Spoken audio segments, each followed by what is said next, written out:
So I think now it's my turn to introduce our speaker of today. I'm very glad that we could get Kirsten Scott, who began her career as an emulsions chemist at Reckitt. Years later, she's sales manager at Wacker for Middle East, after some breaks as business manager at Savannah 5 Chemicals and AECI Limited. Kirsten earned her associate's degree in microbiology from the University of Johannesburg and her associate's degree in marketing management from IMM Graduate School, also in Johannesburg. She was formerly president of the Society of Cosmetic Chemists South Africa, so she's already been related to the IFSC quite a while. And today she will be talking about preservatives. So I'm very glad that we have you, and I'm very eager to hear what will come. And for all of you who are listening, when you have questions, please put them in the chat and I will, go through them afterwards. Thank you.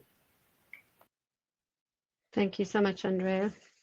And thanks to the IFSCC for inviting us to present these series of lectures which we present to our COSCHEM technicians that are studying their 2-year cosmetic science diploma. So I know that usually when we think about IFSCC, it's always something that's really scientifically fresh and new. But I think it's really great that to have the series of lectures that is aims more for people that are not specifically, in this case, maybe a specialist microbiologist, but really for people who have a more basic understanding of preservatives. So in that context, let me begin. So going through today, we should, by the end of this module, understand a little bit more about microbial terms, some general microbiology, preservative considerations, what is considered to be the ideal microbial agent, then some commonly used preservatives, contributing components, co-preservatives, and then we'll talk very briefly. I'm just going to brush over preservative efficacy testing because, as you heard before, we did have a series just, I think, 2 or 3 weeks ago from George Lagiopoulos, who went through a very nice detailed part of this. And then we'll talk about some potentially harmful bacteria. So normally I would invite questions, as this is normally a lecture process that I have, but I think it'll be best that everyone can just leave their questions on the chat function for Andrea, and then we can talk about them later. So just looking at a little bit of an introduction and a history into preservatives, there's evidence to support that copper sulfate was used in as early as the 1300s in Egyptian eyeshadows. Today, we continue to search for solutions to protect our products.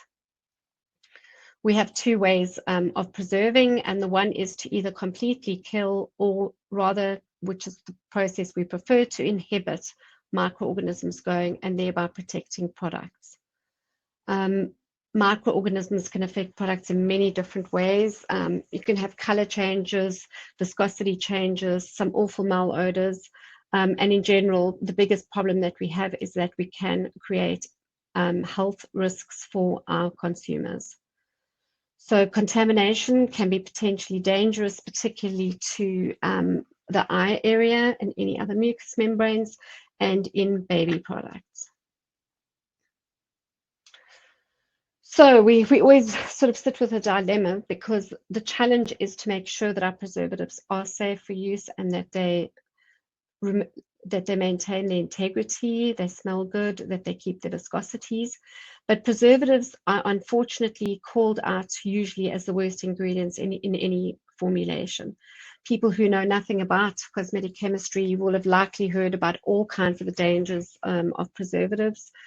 However, it's really necessary for us to be able to protect our products, and we need to protect them not just while we're producing them and when we sell them, but we need to protect them from contamination for the foreseeable use of the product's life.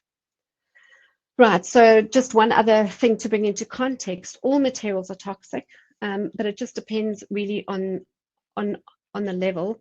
Everyone knows that you can drown in water, so we really need to try and use the minimum amounts required of the best combination of ingredients to provide protection for our products.